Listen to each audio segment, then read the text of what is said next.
So tomorrow afternoon we welcome Hampton Richmond Borough to the Gallagher Stadium. I guess after the last two games, just be trying to get the campaign back on track. Of course, disappointed. Obviously, the Chippenham game, we went down to 9 men early on. Difficult conditions, maybe harsh decisions as well, but look, it is what it was. And the boys that played for the 9 men that did play, did an unbelievable job for a long amount of time, but it wasn't to be, and we could have nicked it at the death. We had 2 really good chances to get a point. It wasn't to be, so we couldn't really gauge where we were going to go with that one. At home against Bath, I thought we played ever so well, but we just didn't have that killer instinct in front of the goal, unfortunately. And, you know, as we were pushing, they got a late goal, and it wasn't a true reflection on the score.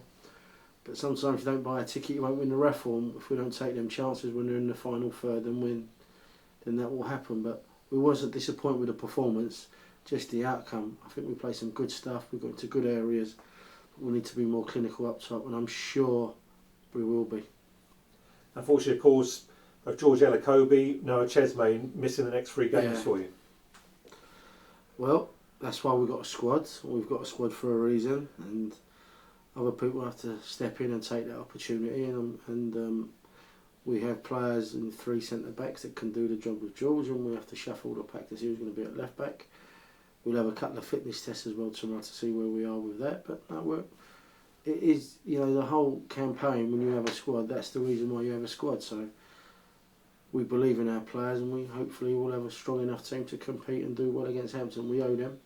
They scored in the last second at their place over there as well, so it'll be an entertaining game, but we need to get back on track. We need to get back on that roller coaster.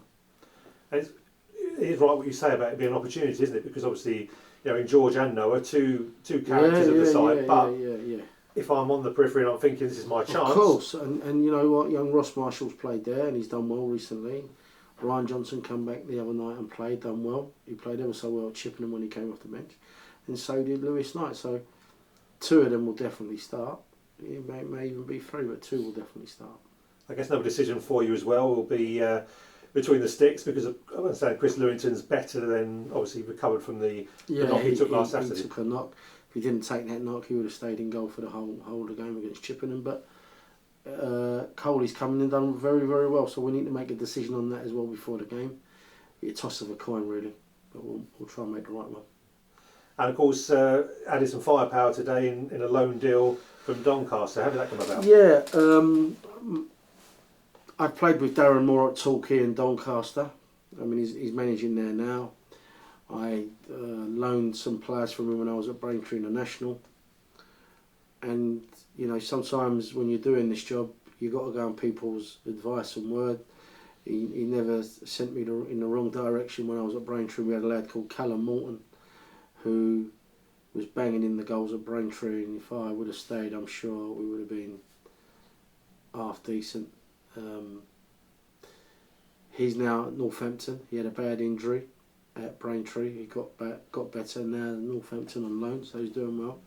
So when I saw that Max Waters was available, and when I looked at where he lived, which was not far from here, where his roots are, I actually picked up the phone and asked Darren, what's the situation? He said he's third, fourth in line for Doncaster. He's a big, strong lad. And I said, would he do for us? And he said, 100% he would. And we done that today. I think it's all done and dusted. He's came in his training. He's looked healthy, bright, alert. He's a nice lad. And the most important thing, you know, he wants to be here, which is important. So we thank Doncaster and Darren Moore for their help. But that's why you have these contacts in these games, to utilise them. So, and not a lot of people would know about him in this area. So hopefully it will come good. I wish you every success tomorrow, and no doubt we'll catch up again after the game. Thank you. Cheers.